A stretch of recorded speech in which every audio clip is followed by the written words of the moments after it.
赵大人，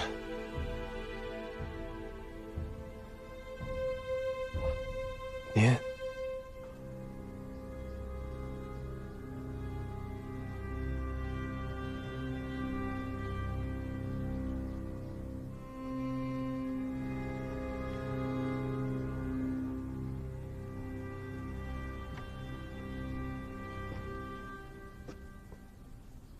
你还记得这个吗？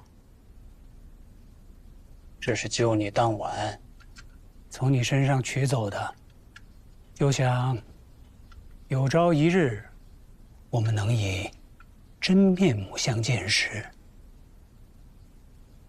把它物归原主。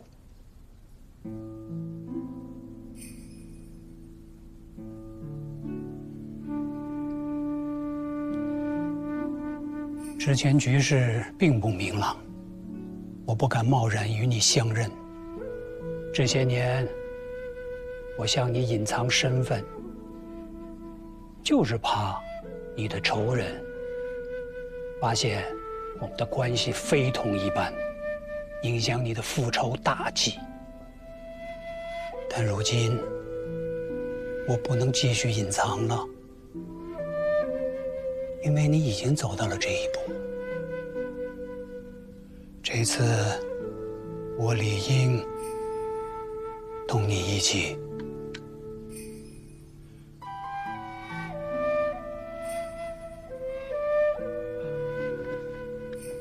恩公，请受我一拜。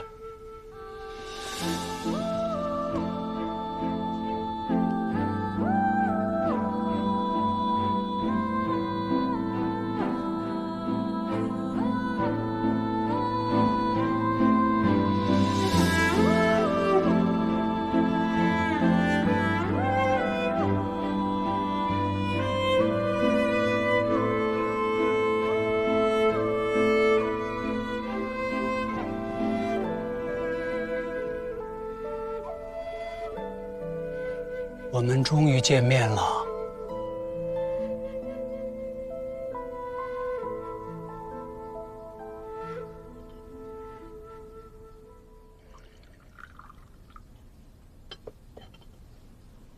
贞顺元年，我经户部员外郎，你父亲已是青天剑监正。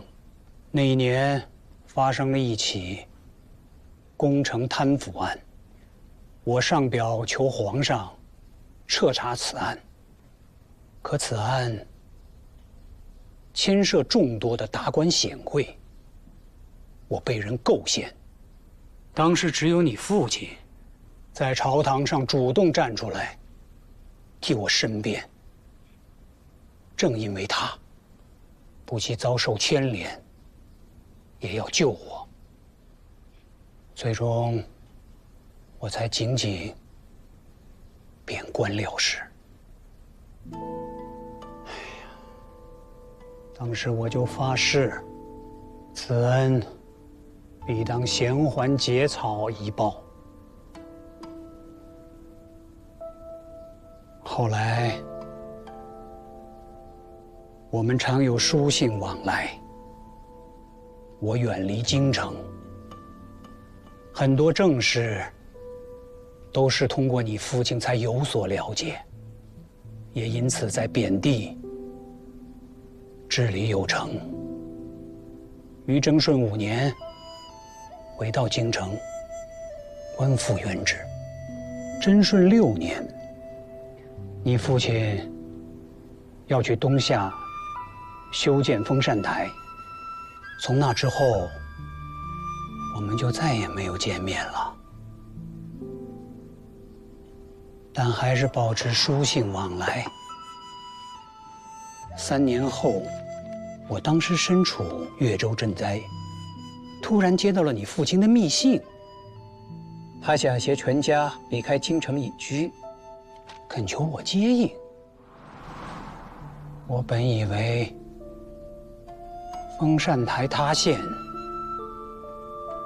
快多已不在人世。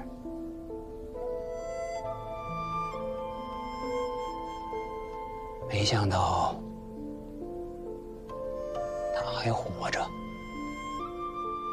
虽然他没有告诉我发生了什么，但字里行间流露出巨大的不安。我就彻夜赶路，可还是晚了一步。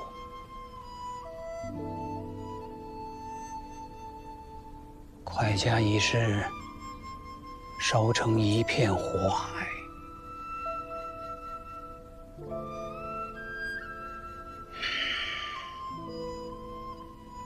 我能做的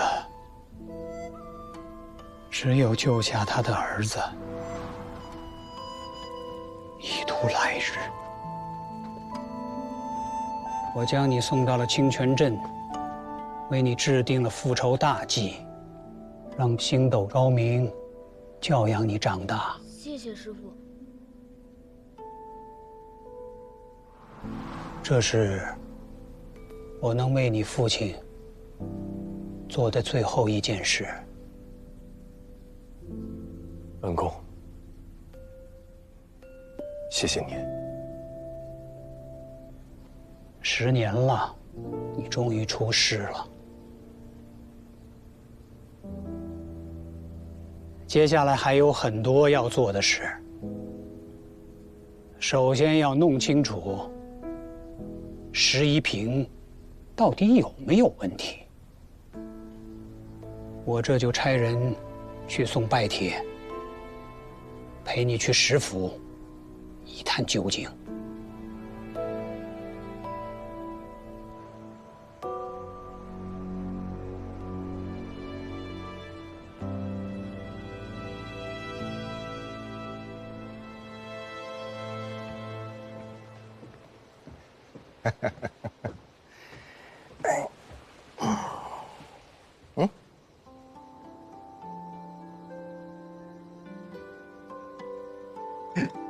先生可算是告诉你了，真是把我给憋坏了。你去赵府拜访的时候啊，我就想跟你说了，别费劲了，那是你恩公。可是他呀，非说是为时尚早，把你叫到府上是为了提点提点你。那师傅，您现在可以告诉我，你们是如何与恩公相识的了吧？好，星斗那家伙呢，是先生被贬的时候认识的，还有钱，但是死板又古怪，触怒了官员，被人构陷，判了死罪。后来是先生出手救了他。我跟他不一样，我从小是孤儿，吃百家饭长大的，多亏先生收留了我，日后我才趟出了一条属于自己的路。那六出师傅呢？六出的事儿我可不能乱说。总之呢，他也是受了先生之恩。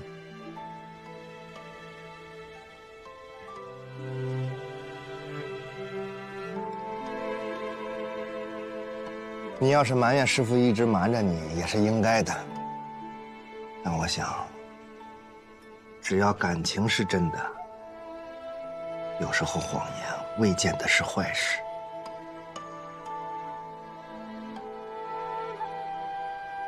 师傅，您是我最信任的人。你也知道，在这世上，我敢托付性命去信任的人，没有几个了。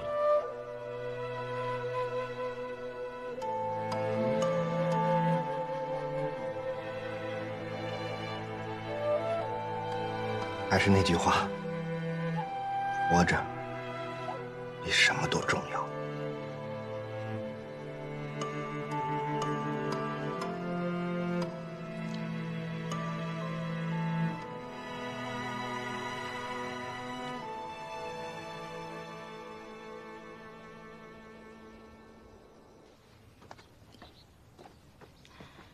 真没想到，童儿的父亲居然是你的恩公。童儿扮作八公子，原来是师承他爹。你这么说，没准还真是。现在你背后有皇上，又有赵大人相助，我相信复仇的那一天不会太远。现在事情还尚未明了，不能掉以轻心。那你去石府可得谨慎一些，就算发现石阁老有什么问题，也千万不能轻举妄动。你放心，我会保护好自己。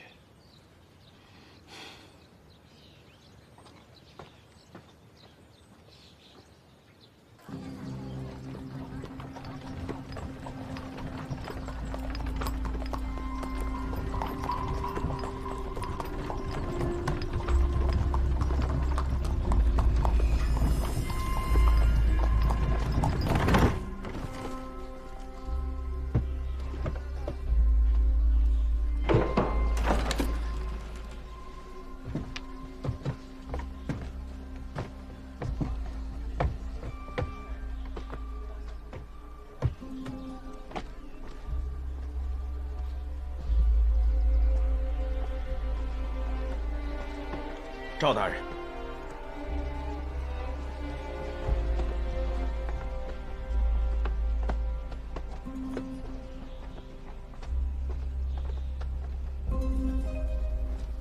二位大人请坐，我这就去请阁老。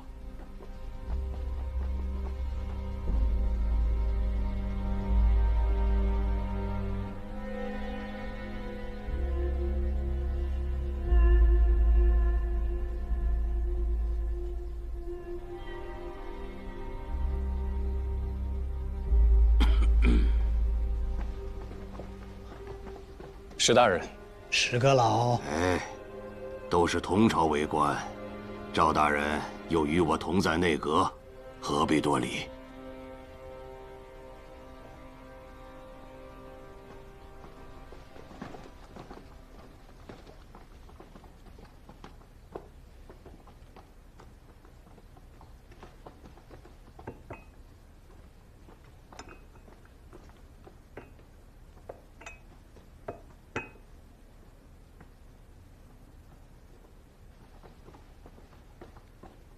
臧大人，自你上任后，这是第一次来我家吧？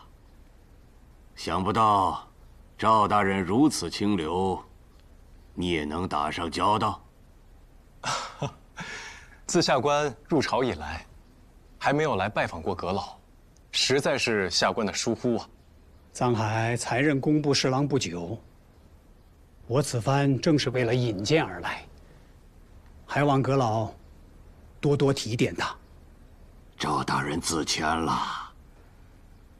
若论伯乐，这京城中，谁能比得上你？哎呦，我如今都是老头子了，再过些年，怕是要置世还乡了。户部管着钱袋子，这朝堂上少了我没什么，少了你，那可不行。哦，不敢不敢。石大人可千万别这样说，大庸可不能一日无阁老啊。哎呀，大庸除了皇上，哪有人是必不可少的呢？那庄卢隐战功赫赫，不也落个被亲生儿子手刃的结局？曹敬贤在朝堂上何等的威风啊，不也稀里糊涂的魂归九泉了吗？水满则溢，月盈则缺。为官者可不能忘了这个道理。阁老所言甚是。臧海啊，听说皇上赐了你断宁剑，让你协查曹敬贤死因。你今日来找我，莫非是怀疑到内阁了？内阁执掌票拟涉及诸多机密，你当真敢查？回石大人，下官现在还没有头绪，但皇命不可违。既然下官接了断宁剑，便会一查到底。哎呀，此案蹊跷得很。臧海只是想听听您的想法。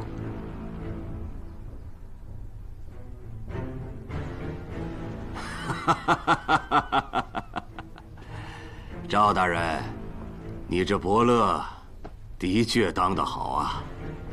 藏海有如此心性，说不定将来真的可以为内阁所用。他还年轻，做事容易沉不住气，以后得常来，请阁老赐教，好好打磨打磨。后生可畏，我看你啊，是小瞧了人家。藏海，你放手查案，我自会帮你。多谢阁老相助。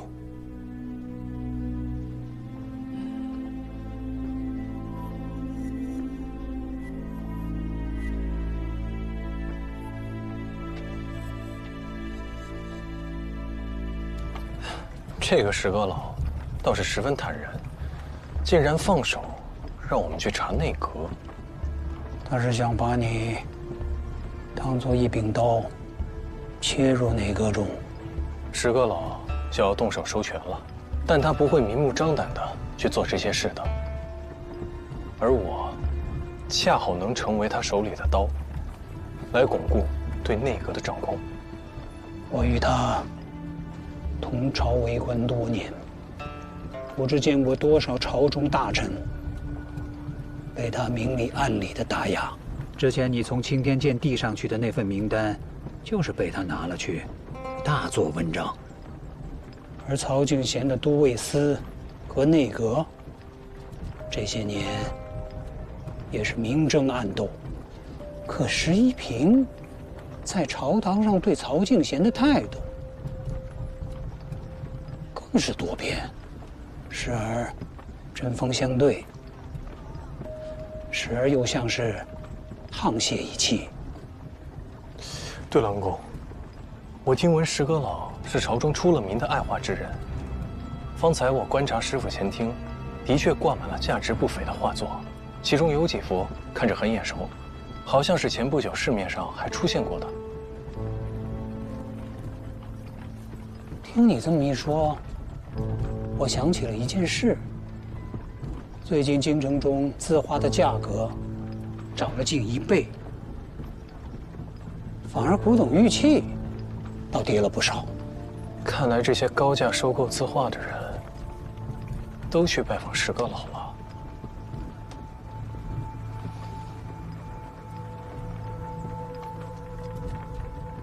既然字画是他的敲门砖，那今晚我想再去一次师傅，投其所好，送上画作，让他觉得我想与他亲近，降低他的戒心，再进一步试探此人。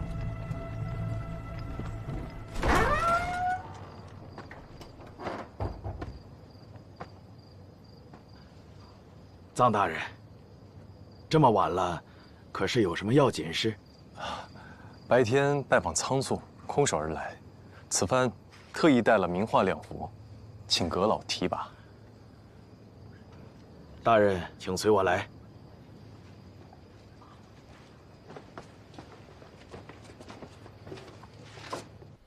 西山秋色，林下鸣禽。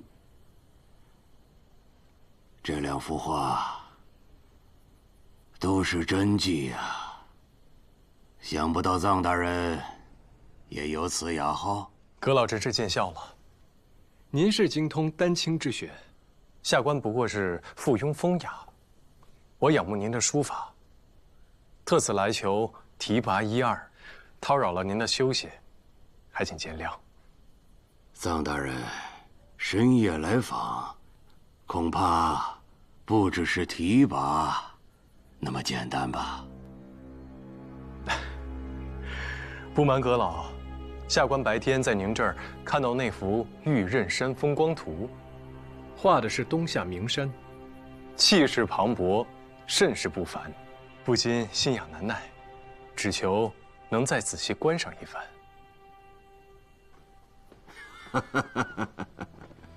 人皆有心爱之物，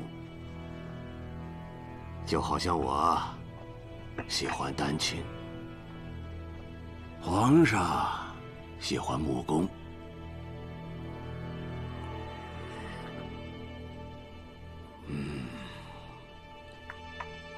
我这幅《玉刃山风光图》，并非什么传世之作，而你的这2幅画，都是我求之不得的宝贝。你倒是很会投人所好，但我看得出来，丹青之道，你并不喜欢。其他官员梦寐以求的加官进爵，也不是你的追求。你的心啊，不在这些事情上。下官只图为皇上分忧。但我有件事情想不通，不知阁老想要问什么？查案，按理是3法司的事情。你是工部侍郎，也不是都尉司的人，可皇上偏偏让你去查。难道你有什么我不知道的特殊之处？阁老，皇上信任下官，所以才让下官去查此案。就算皇上信任你，我也信不过你。短短1年时间，你就走到了现在的位置，当真是了不得呀！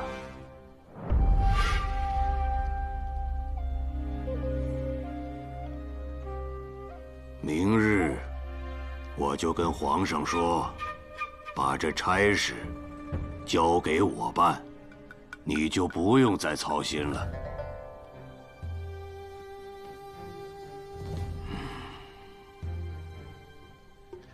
若阁老真的能说服皇上，那下官自然听凭安排。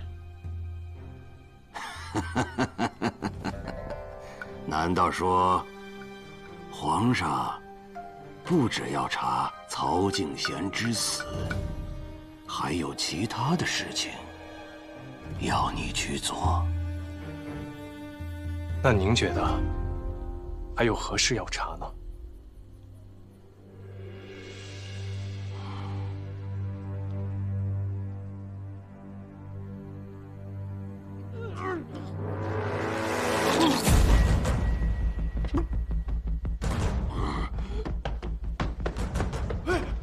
老爷，你怎么了？老爷，老爷，哎呀，老爷，来人呐！老爷，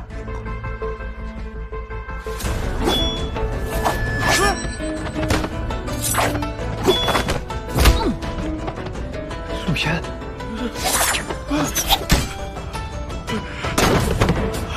快抓住他！快去叫人！去啊！哎。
陆岩，你为何要杀石一平？他骗了我姨父的归西，让我们听命于他。事成之后，居然要害死我们。该死，不过你更该死！曹进贤临死时，让你们听信之人，就是石一平。藏海，我早该杀了你。若不是你害了义父，又怎会变成这样？抓刺客！快来人呐！抓刺客！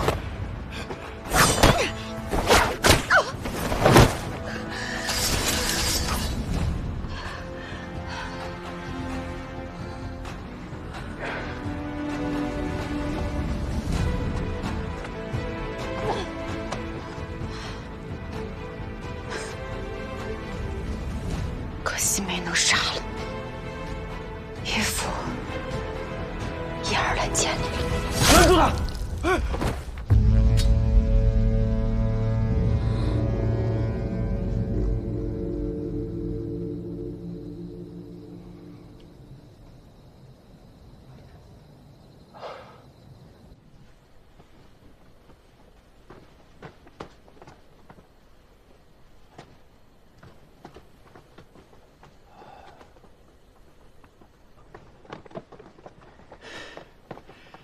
藏大人，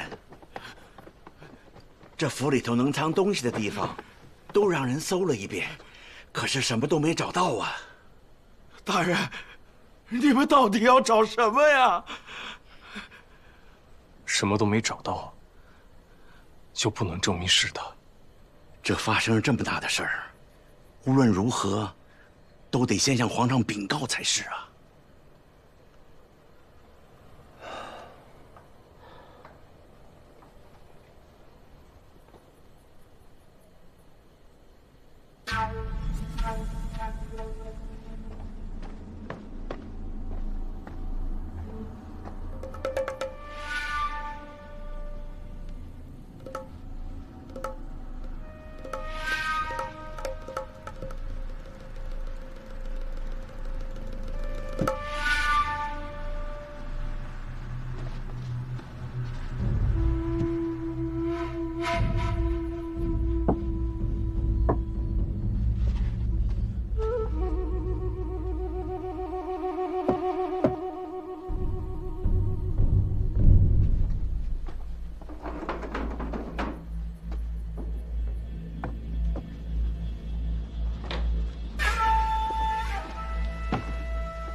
宋公公，哎，此事事关重大，还请屏退左右。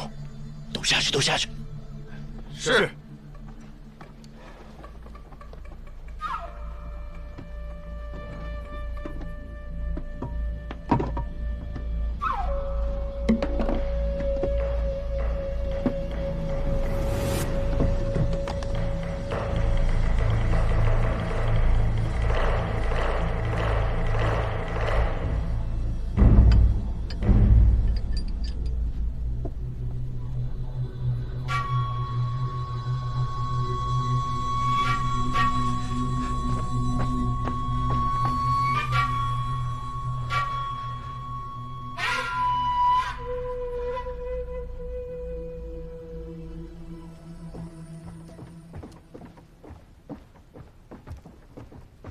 陛下，陛下，陛下，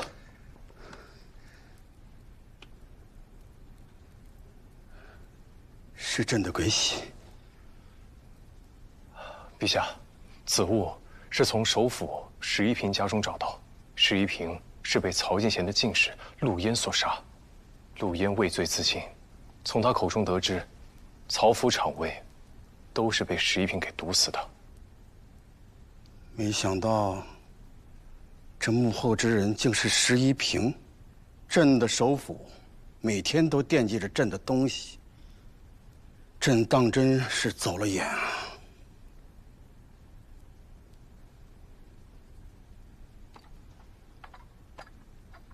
陛下赐臣断宁剑，还帮我对付第3个仇人。现如今，这把宝剑也该交还给陛下了。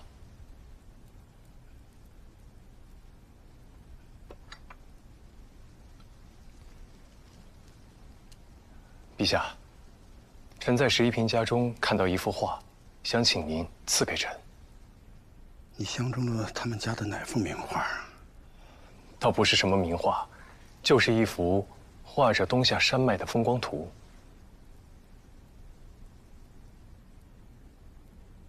一幅画又何妨？你拿去吧。谢陛下，臣告退。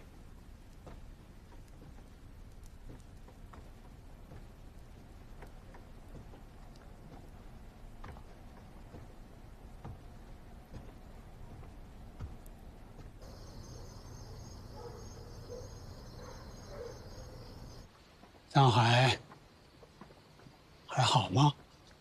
没事儿，有香小姐照顾呢。这些年，压在心里的担子太重了，一醉方休也挺好的。他虽然才智过人，但毕竟还是年轻啊。是。你觉得他把鬼玺和铜鱼都交给皇上了吗？先生的意思是，若他全交了，我也没什么可忧心的。您是担心他瞒过了皇上？如果他真的留下了铜鱼，一定是像他爹一样，担心皇上有朝一日启用鬼玺，但这样做很危险啊。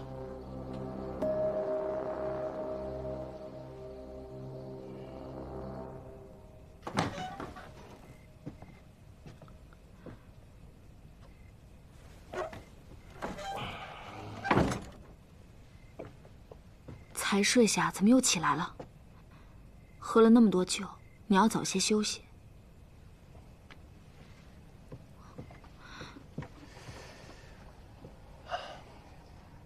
我没醉。你怎么了？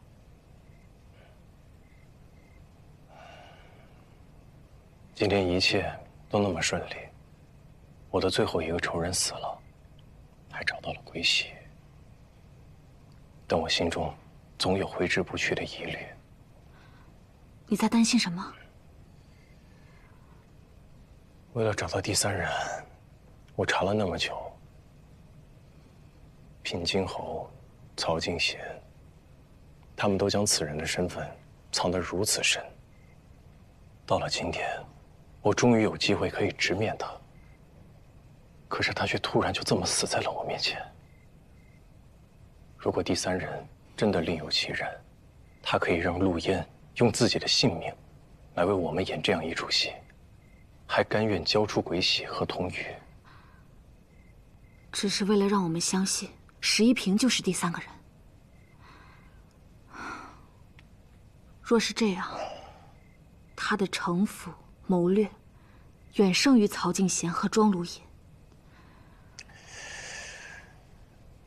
安朵，你跟我来。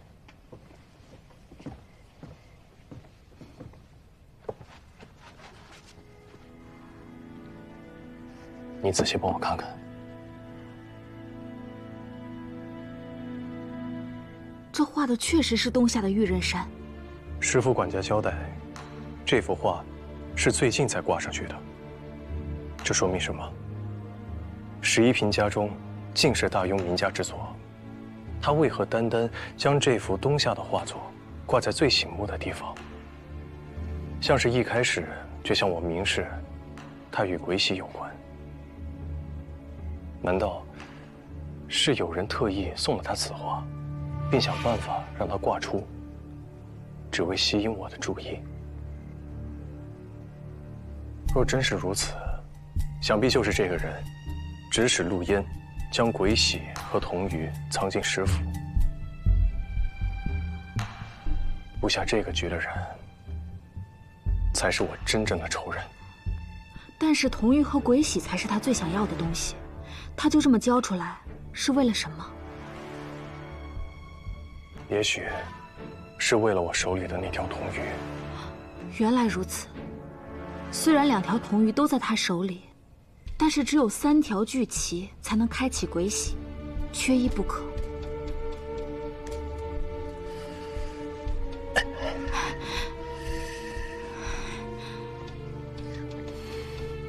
你不要着急，先休息，我陪你一起想办法。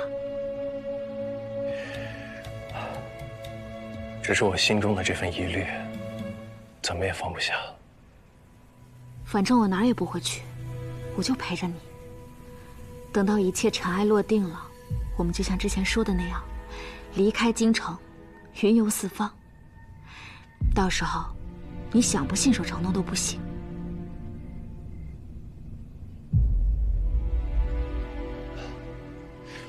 安徒，我想到办法了。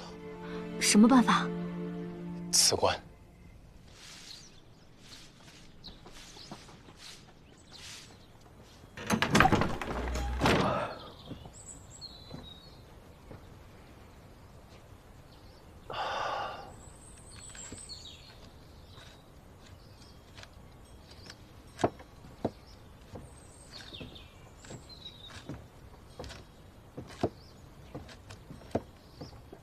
醒了。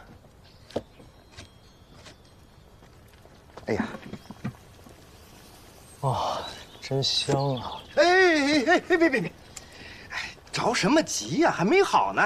你待会儿拿回来，一会儿再说。行，那我帮忙烧火。哎，不，放。粥啊，讲究的是小火慢熬，你这一添火，那不得糊锅呀？行。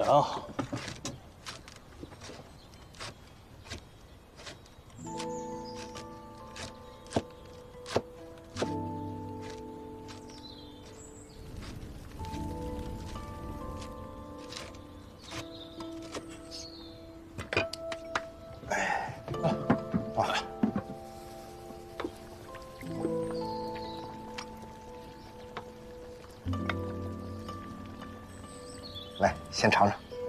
谢师傅。哎呀，烫啊！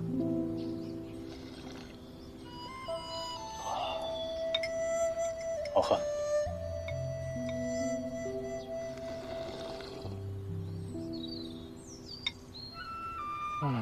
这会儿胃里舒服了。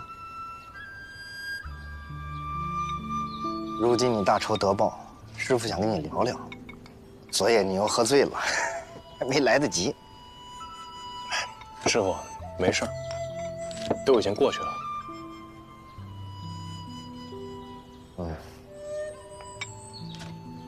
那你日后打算如何呀？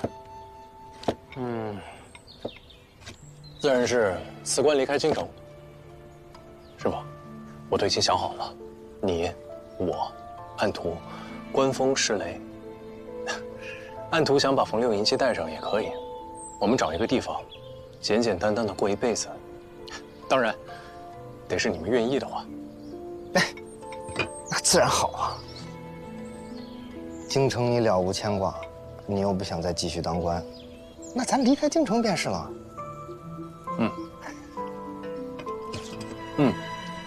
我还想回一趟清泉镇，把这个消息告诉星斗师傅。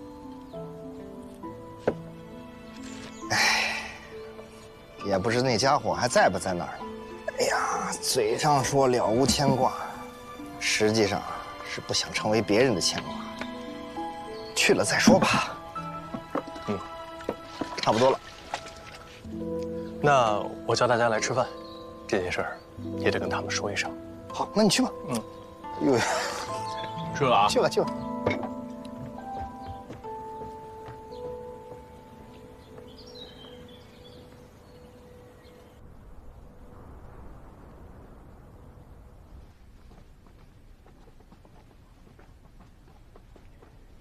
陛下，赵大人到了。陛下，哎，秉文，朕叫你来是有件事想问问你。陛下且问，臣知无不言。起来说话。谢陛下。朕问你，石一平死了，这个内阁首辅，你想不想做？臣多年在户部，未曾经手吏部事宜，难堪大人，还望陛下三思。可内阁总得有个首辅吧？你是朕的次辅，你不做谁能做？若不能为陛下分忧，亦是臣不忠。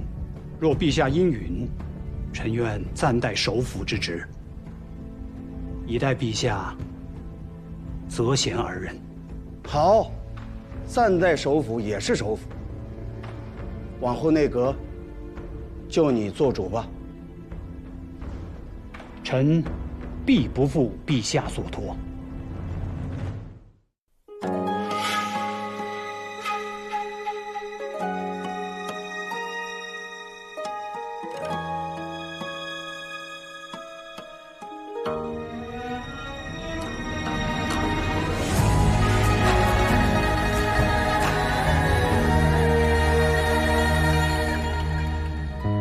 收敛眼泪的锋芒，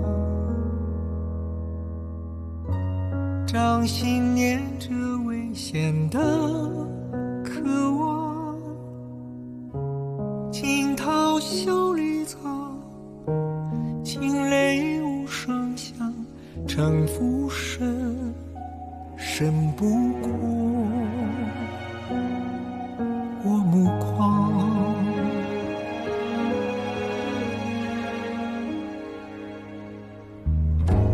阴谋是我护身的衣裳，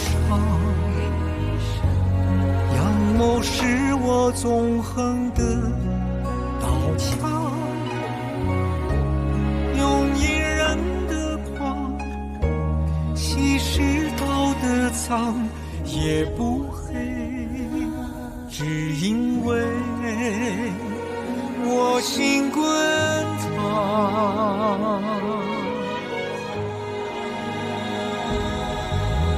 翻云是我，覆雨是我，人心的罗盘莫测，总会有人起起落落。盛夏是我，雨多是我，当夕阳如烈日赤裸，与君共高歌，芒种是我，秋收是我，天下是我苍生。